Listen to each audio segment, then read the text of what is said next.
Kok bisa ya segerombolan rebel atau pemberontak di bawah organisasi Taliban mengalahkan 10.000 tentara Amerika well-equipped bersenjata super lengkap. Juga ada 300.000 tentara pemerintah Afghanistan yang dibiayai oleh Amerika lebih dari $1 triliun atau 8 kali APBN Indonesia diam tak berkutik dengan Taliban. Atau memang ada tangan lain yang ingin mempermalukan Biden dan mengucilkan Amerika di bawah administrasi Partai Demokrat tersebut. Apakah ini artinya kemenangan kaum nasionalis melawan cabalis? Globalis cabal yang mengontrol dunia dilawan oleh Taliban yang tidak pakai masker dan tidak menjalankan protokol kesehatan WHO. Faktanya tak ada COVID tuh di Taliban. Tentara uneducated bermodal nyali besar bisa mengalahkan Amerika, yang benar aja. Hal ini bisa jadi inspirasi bahwa kita bisa mengalahkan siapapun kalau kita memutuskan jadi nasionalis sejati, membela bangsa dan negaranya sendiri. Emangnya masih perlu asing bernegara itu? Demikian New Mind bertanya. Kembali ke topik, Putin dan Trump adalah dua sahabat sejati. Kekalahan Trump dengan kecurangan kotak suara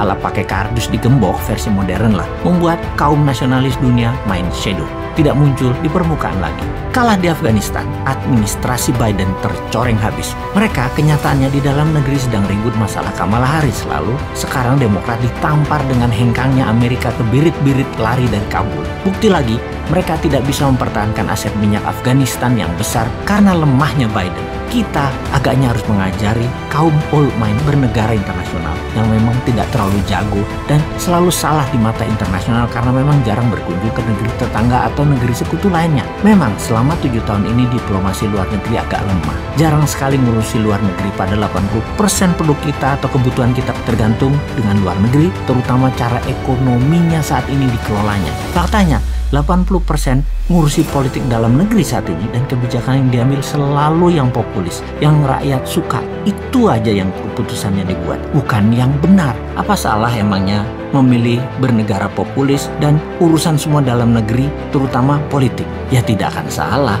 Mana ada sih salah benar dalam politik? Yang ada hanya fakta, data, dan angka. Apakah ada makanan di piring rakyat? Apakah kesehatan rakyat membaik? Apakah masyarakat bahagia penuh tawa? Kita kembali ke luar negeri, apa yang negara besar lakukan dan apa yang Indonesia tidak lakukan selama ini karena tidak terlalu paham. Taliban menang, Presiden Ashraf Ghani kabur, Amerika dibully. Minggu sebelumnya, Amerika mengadakan pertemuan yang alot dengan negosiator Taliban di Doha, menyertakan negara regional, Rusia, dan Tiongkok. Amerika memberikan ancaman kepada Taliban akan diperlakukan Taliban sebagai nantinya negara pariah atau pariah state bila ambil kekuasaan dengan paksa. Pemerintah Afghanistan, Ashraf Ghani, menawarkan sharing of power sebagai imbalan gencatan senjata pada Taliban. Tapi ini ibarat menawarkan remis. Taliban tahu Amerika dan Ashraf Ghani sudah kalah posisi. Taliban mempercepat proses takeover. Urban area dan ibu kota Kabul dikuasai. Pentagon kirim 3.000 pasukan evakuasi.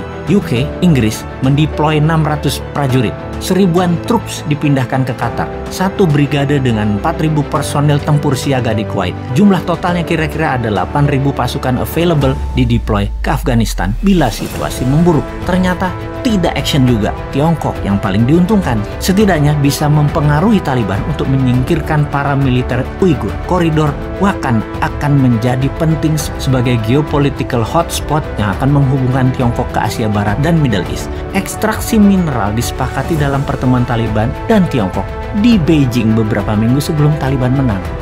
Dikira Tiongkok nggak main ya di sana. Ini faktanya.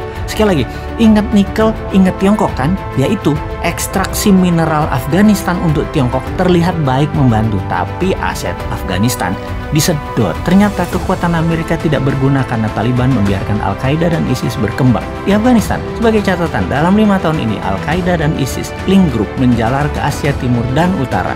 Pecahan grup ekstremis Taliban dan simpatisan Al-Qaeda dan ISIS saat ini ditemukan di banyak negara Afrika, bahkan di Filipina, juga Indonesia. Sungguh, kemenangan Taliban di Afghanistan juga bisa menjadi booster bagi kelompok radikal di tempat lain, sekaligus bukti war on terror belum selesai. Pemerintah nasionalis Indonesia di dalam negeri perlu mempercepat konsensus menghabisi gerakan pemahaman keras far right ekstremis sebagai pekerjaan rumah kalau ingin aman ke depannya. Di luar negeri, mainkan seperti Tiongkok, ambil benefit ya air keruh. Paham? Enggak? Yowes, tunggu 2024 kita praktekkan nanti.